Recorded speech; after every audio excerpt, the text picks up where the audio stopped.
Hi, this is Military Modeller Paul with my next build, the KV2, an early kit, 1975 I think it was first released, and you can tell that by the fact that when Tamiya first brought them out, they brought them out with remote control, basically a switch that goes forward or backwards and all that type of thing.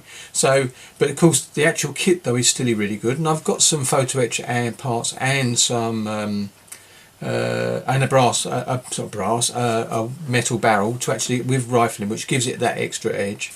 And I'm going to add a few little extras to myself because when I look at it, but it's going to be some fun on this build. The actual build of the vehicle should be pretty quick, but it's like anything else. Once you start getting into a bit of photo etch and dealing with things and looking at what you can do extra, it just increases it. So anyway, so here we go. Let's have a look at it. The kit number is just going to turn it slightly. The kit number is item 35062, and it's part of their series number 63. So as you can see, the turret is a massive, great big box. You see this a lot in World of Tanks, believe it or not, and I do play it occasionally. It's got a lovely gun, a massive howitzer, and it does a lot of damage when it does hit there, but the trouble is the reload time in the game is very, very long, just most probably the same as what it is in the real vehicle.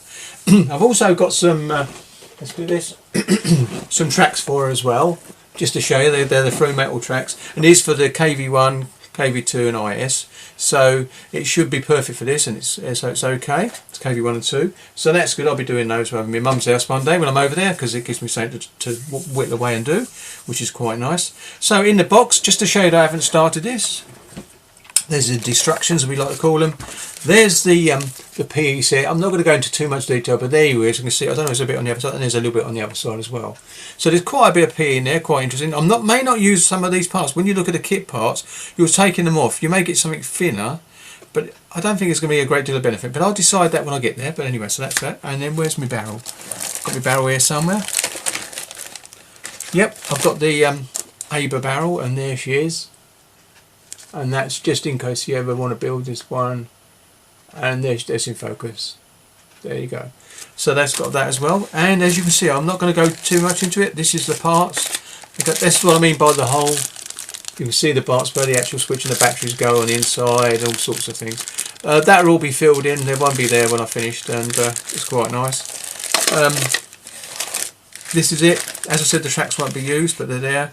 And there it is, it's all there in parts. So there isn't a great deal. You can see there's very little to this kit, but it can look nice when it's finished, and that's good. So I'll just show a quick view of the instructions, and there we go. There's the versions they're giving you down there. I'm not sure which one to do. I might try the winter wash one. I'm not sure. I want to do the winter wash on some vehicle at some point, but whether it's this one or it's another thing. But the instruction sheet is pretty straightforward, and I'm just going to show you like this so you can see it. And then you go across the other side a bit more. The hatches do open and close, which is quite nice, and you can have, there's some figures, a couple of figures here for it as well. Whether I use them, I'm not sure, but there you go. And then it flicks over to it, and then it's a painting. So it's not going to be a lot of hard kit, but it will take me a little while, because obviously because of the time I do my modelling. But I'm looking forward to this one because it's going to be a little bit simpler in some ways, and not still having photo etch, so that's the thing to remember. So that's what I'm going to be doing now.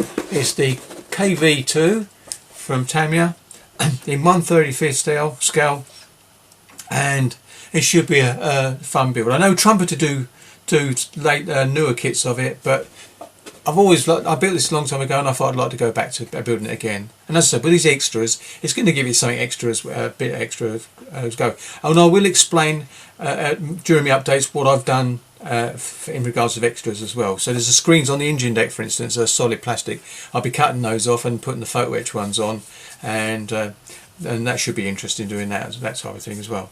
So anyway, thank you very much for watching this video, and I'm sure I didn't go do a complete inbox review. This kit is so old, there'll be bound to be some other videos out there showing you what's in the box and giving the full view.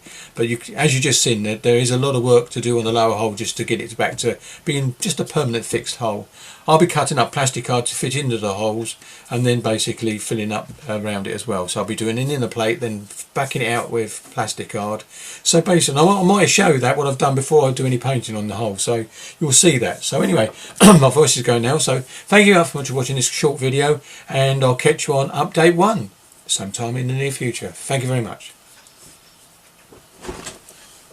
Oh, and just one thing, I just remembered that this business about COPA, I understand it's about child and public advertisements being directed at children, and I can understand that entirely. My channel's gone over to not suitable for children, and I have actually completely done all my videos in the same gender. So basically, and I did it quite quickly. I watched some people who was going through videos one at a time, but you can actually go on there and click all, and then or do 50, and then do them all in one go, and then do another 50 and another one. I did it. I took 3 steps, and mine were all done. So it's straightforward. And okay, you could put them to the over, just no one under 18, but there are some modelers out there over the age of 13 that can still see would still like to see the videos, and I still think parental control should be major in these situations. But there you go, that's life. But I'm not going to be doing any advertising on my site anyway.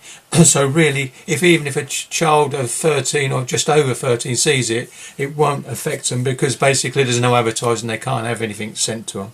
So that's it. So I don't do advertising. Even if I had enough subscribers to do the advertising, I still won't do it, because as far as I'm concerned, I don't like having to flick through videos with advertisers on. You do it because you want to see the whole video, but you won't never see any advertisements on mine. That's all I'm going to say. So on that little note, so thank you very much for watching this video, and I'm sorry it wasn't a full inbox review, but you will see the parts occasionally anyway during the build.